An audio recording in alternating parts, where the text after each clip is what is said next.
اردو قوي کېږي، د افغانستان اردو قوي کېږي، امارت قوي کېږي. یعنې د اکثره څیزونو مستقیم کریډټ یعنی زیاتره برخه یې دې زما پرسنټ چې سوال دی همدغه طالبان ځای ته کې و ورځي. چې دغه تعامل کې باید دوی په رسمیاتو پیژندل شي، د دوی کنسلګریانې باید مثال سفارت په امریکا کې خلاص شي، یا په هغه ملکونو کې چې د امریکا د انفلوئنس لاندې دي هلته باید د دوی سفارتونه خلاص شوي وي، افغانانو مشکلات کم شوي وي. یعنې داسې کار نه کیږي. یوازې دا دی چې امریکا دا ګټه کوم اخلي او څه چې روان امارت دي شخصي خوږیاڼی ګټه صاحب، اخلي ترې. خوږیاڼی صاحب، دا کوم څه چې په اسیا کې روان دي او زموږ ستا خوا او شا منطقو کې څه روان دي، کېدای شي داسې یو سناریو رامنځته شي چې امریکا خپل ولس ته قناعت ورکړلی شي او دا کار هم وکړي. او کله چې امریکا د کار وکړلو چې امارت اسلامي افغانستان په رسمیت وپېژني، د هغې څومره متحدین چې دي یو په بل پسې به چې دی رامخکې کېږي او امارت اسلامي افغانستان به په رسمیت پېژني، غیر هغه چې څوک خودمختاره دي او د طالبانو حکومت چې دی په تورلس کې اچولی دی، د یو ترهګرې ډلې په سترګه یعنې ورته تر ګوري، اوسه دا کار هغې شوی نه کېدای دی شي عبدالله وپېژني. صاحب، که نه تر اوسه نه خو نه دی شوی. نه هو نه تر اوسه پورې که اجازه غیر وي د روسیې څخه غیر د روسیې څخه چې دی بل چا دا کار نه دی کړی. روسیې هم د خپلو مفاداتو په خاطر کړی و. بالکل، او هغې کې هم چې دی د روسیې ګټې خوندي دي. البته زمونږ او افغانانو پکې هېڅ ګټه نشته دی، ویزه میزه هم چې نشته دی، کنسلګري شته، خصوصا عام افغانان زما هدف دی. دغه افغان پیټریټ راغلی دی، مهرباني وکړه ته شی وینا لري، خبره لري، ملګري نه السلام سوال لري. علیکم ورحمت الله وبرکاته. خدای دې وکړي چې ټول به ښه یاست. د ټولو نومونه به اخیستل لږ ټیم ونیسي. زه به لږ خپل نظر لاند شریک کړم. زما غږ خو شته دی که نه؟ نو زما نظر دا دی او معلومات دا دي چې په غټه سطحه د طالبانو چې کوم څه کېږي دا ټول دستوري دي. حتی د وینا سکرپټ چې پرون سراج الدین حقاني کومه خبرې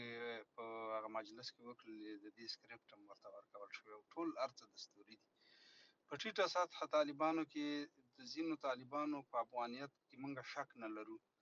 او دا کومه خاموشي چې تر اوسه پورې دی وساتل، د هغه پښتو کې یو متل دی، منګی چې کله ډک شي په خپله یو پړق کوي چوي که نه. نو زه چې دې حالاتو او دې شرایطو ته ګورم، دا وړی چې دا نه شړی کېږي. دا خاموشي به یوه ورځ ماتېږي. په وړو د طالبانو په لیکو کې کسان شته دی ننوتلي دي چې هغې ته د ګروپو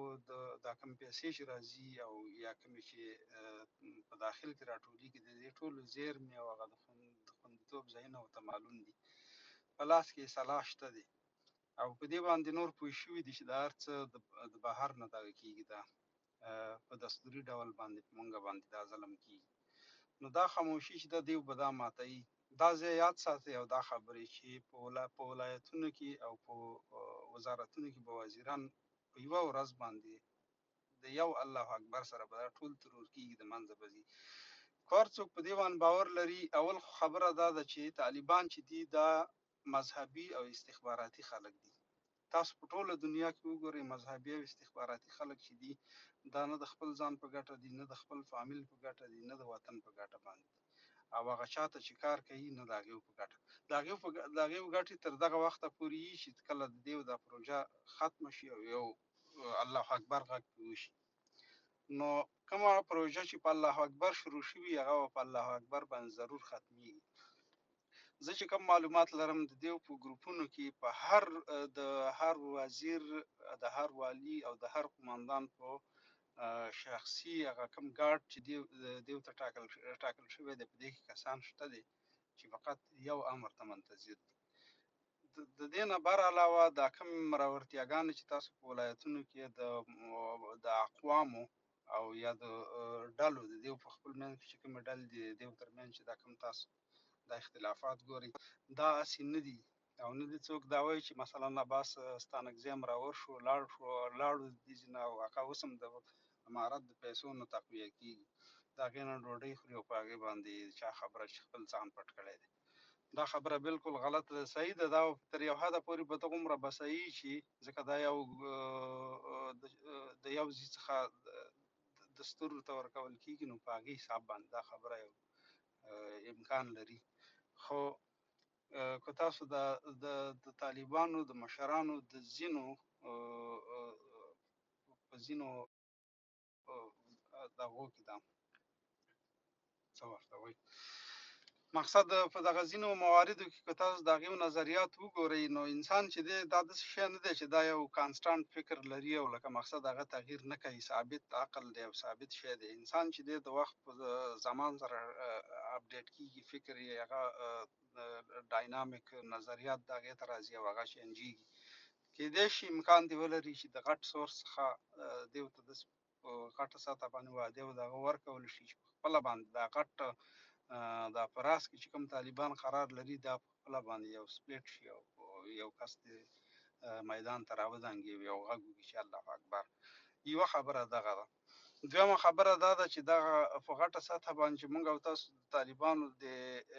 مشرانو ته ګورو د دیو د هر څه چې دي په یو حساب باندې لکه دستوري دي او د ښکته طالبان چې دي دیو باندې دا محکوم ساتل شوي دي. یعنې دغه داسې په دې کې داسې خلک هم شته دی چې هغه له دیو څخه هوښیار هم دي علم هم ډېر دی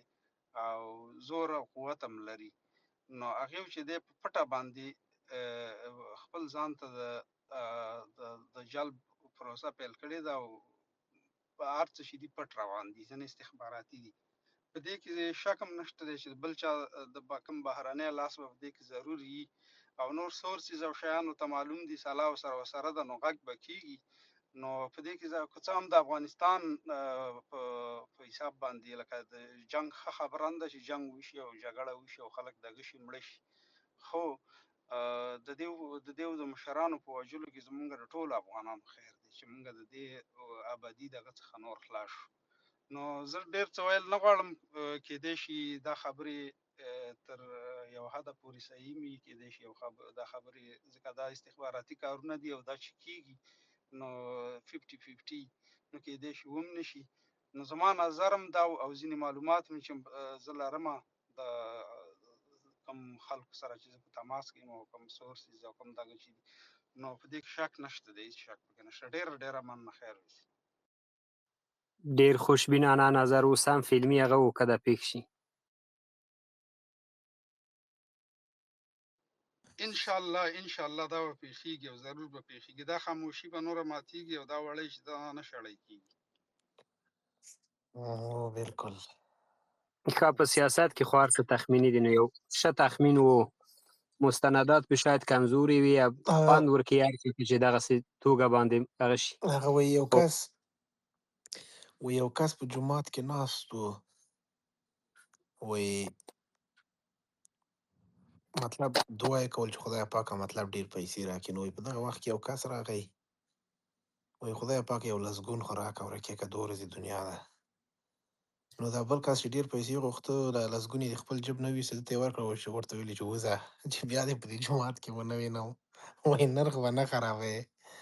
نو وروره تحلیلونه چې کوئ دغسې ټایټ تحلیلونه وکړئ چې خوند وکړي وروره ګل نرخ به نه خرابوي په مجموع کې نرخونه به نه خرابوي مقصد اکثره جمهوریتیانو مشکل دا دی صحو اشتباه دلته کوي چې طالبان ته ډېر په ټیټ نظر ګوري طالبان ته په دومره ټیټ نظر مه ګورئ طالبانو ستاسې 20 کلن پارټنر واخیسته ځان سره یې نن پارټنر کړی دی که دا پوهه او ذکاوت نه وي او سیاست نه وي دا به څه وی دا نور څه دي ستاسې 20 کلن پارټنر نن د امارت اسلامي افغانستان پارټنر ګرځېدلی دی چې 20 کاله د هغې سره په جګړه کې بوخت و ستاسې سره په صف کې ولاړ و مګر نن او تاسو اوس هم ډاکټران هم یعنې متخصصین او اوس هم تاسو طالبان ته په ټیټه سترګه ګورئ ستاسې مشکل دا ولې ورځې نه همدا دی نه په جګه سترګه خو په خدای که ورته وګورو په زندګي کې خو داسې ده تواب صاحب نه هغه خو همدغه ستاسې مشکل دی میدان د هغې ګټلی دی چې تاسو چې دا نه پوهېږي او هغې چې دی خپل ټول دغه راواغېستل سیاست میدان کې دا شان شته دي ځینې رهبران جهاد دوی کولونه نه سم نه دي یعنې دغه مثال چې ته جمعیت ورکوي دلته خو څوک جمعیتی نشته خو ستاسو باندې هم صادقه ده ولا خطرناک دغه دی جواب څه جناب تواب صاحب څوک چې د الله تعالی په لار کې راوتی او د الله تعالی شاته ځان ومټوي هغې ته قدرت مهم نه دی هغې دپاره قدرت مهم نه دی هغې دپاره چوکۍ مهم نه ده ګورئ ګوره امان الله صاحب موږ دپاره زه درته سپینه خبره کوم نه د چا څخه ویره لرم نه خوف لرم زموږ لپاره طالب 1,000,000 ځله غوره او بهتر دی د دیموکرات څخه سیکولر څخه او کمونیست څخه په دې ټولو نو مشکلاتو باید سره درته یې په دې نو ټولو باید درته مشکلاتو یې سره په دې ټولو مشکلاتو سره باید درته یې خو الحمدلله جمعیت فخر ګوره پې کوم فخر پې کوم تیر جمهوریت کې ګوره د طالب په تیر زر کاله جمهوریت د کې طالب زر کاله حکومت منلی شم د کمونست یوه ورځ نشم منلی نو جمعیت دی ولې نه آفرین منلو ګوره هغه هم مجاهد و کنه جمعیت دی ولې نه منلو جمعیت خیر مجاهد و خو په ای رقیب و پروتوکول کې د نو پرچمیانو بیا خو سره نو اسلام داسې شورای ده نظار بیا خو رامنځته عقیده کړله نشو شورای تواب نظار بیا خو رامنځته عقیده کړله نشو شورای بیا نظار خو څوک وه سیاست شورای نظار څوک وه بیا خو سیاست شو بیا خو دین نشو کنه نه نو نه خیر خو خبره دا ده سیاست چې د دوی کیږي په تاسو دین دین کې کې پرېږدئ د د بیا امان الله ورسره فقط غږېږي تاسو ټول سیاست مایکونه مه خلاصوئ د امان الله ورسره غږېږي سیاست امان الله ګورئ سیاست مهرباني کیږي د دین د تحفظ په خاطر کیږي تاسو کو ساتو تاسو دین ته ښه تحفظ ورکړو نه مو خدای ګران نه وطنه ته پرېږده چې د امان الله الحمدلله وغږېږي ګران الحمدلله وطنه ګوره وروره تواب صاحب داسې نشي کېدلی تغې وخته پورې چې جهاد و 80% ستاسو سهم و کومکونه مرستې ستاسو مجاهدین همدغومره قرباني ورکړې ده قانون او تاریخ ورڅه وایي خو کله چې قدرت راغله تاسو هم کوشش کوو چې ونیسئ تاسو خلقیانو ته منډه وکړه او جمعیتیانو پرچمیانو ته غدر مونږ باندې هیڅ زور شو چاته تاسو منډه پسې نه کړې واخیستئ که مونږ چېرته خلقیانو ته منډه کړې وه امان الله صاحب خبرو کې باید احتیاط وکړئ نو نن به ګوره زمونږ په صف کې به تړي سره کودتا زمونږ په صف کې به ګوره اجازه ګوره راکړه چې خبره تکمیل کړم زمونږ په صف کې یو جنرال راته وښایست چې هغه د خلقي و او هغه د په خپل هغې رتبې باندې پاتې شوی اوسېږي او هلته چې کله جمعیت ته پرچمیان ورغلل هغې سره ټول واکداران د صحیح ده کابل که نه هغوی د تاسو نه ښه اماکه سیاست ښه ده که نه هغوی د تاسو نه ښه سیاستمدار و هغه د نه سیاست خو هغې د دین وپلورلو هغې د دین وپلورلو نه خو څه دین ګوره د تڼۍ د چا سره کودتا تنظیم کړې آصف دلاور او دغه خلک ټول حزبیان ګوره وو چې بیا تڼۍ کومله شوه کودتا تنظیم کړې نه وه تڼۍ کودتا وکړله او د کودتا نه وروسته چې راوتښتېد پناه یې راوستله دا چې تاسې سیاسي بڼه ورته ورکوئ هغه ستاسې کار دی تڼۍ کودتا کړې نه دا خو وه د اجازت تاریخ راکړه برخه دي کودتا ګوره یې کړې وه کودتا تڼۍ نه وه کړې په تڼۍ کودتا شوې وه په تاریخ کې اول ځل دی چې رئیس جمهور پر خپل وزیر دفاع باندې کودتا کوي ظالمانو یعنې ته د تنې دفاع په تاریخ کې دا نه دی تنې په دفاع تاریخ کې صدام هم یو جوالي و یو عسکر و راپاڅېد د کودتا یو قدم مهمه ده تڼۍ خبر نه و 3 کسه اعتمادي کسان چې دی په وزارتونو کې چې دی د ډاکټر نجیب په امر باندې وژل کېږي او هغه بیچاره د ځانه خبر هم دی نو دلته اوس کودتا تڼۍ کړې ده او که نجیب راپورته شوی دی په خپل ځان باندې خپله کودتا کړې تڼۍ څنګه خبر نه و چې نن د اټک په جرګه هدیره کې دی ښخ دی پاکستان سره یې دومره نږدې اړیکه او دغه اړیکه پاکستان د د حکمتیار تر منځ تامین کړې وه هغه چې کله یې پناه ویوړله کله چې تسلیم شو پناه یې واخیستله د هغې نه وروسته کاري اړیکې جوړې کړي به د هغې نه مخکې اړیکې نه وې د رهبرانو ظرفیت ته په کتو سره موږ په دې باور لرو حکمتیار صاحب ډېر ښه لیکوال دی حکمتیار صاحب ډېره غوښنه برخه د کومکونو اخیسته په جهاد کې هم دومره برخه وه قدرت هم د ده واک و خو په آخر کې چې کله جنگ هغه جهاد بس شولو ده په سیاست کې لته وخوړه ایسته ورشو نو کله هغه او د جمعیت وویلو احمد شاه مسعود وویلو معامله یې ونه کړله وروره معامله که معامله یې کړې وه هېڅوک به نه و پیدا شوي د هغې نه وروسته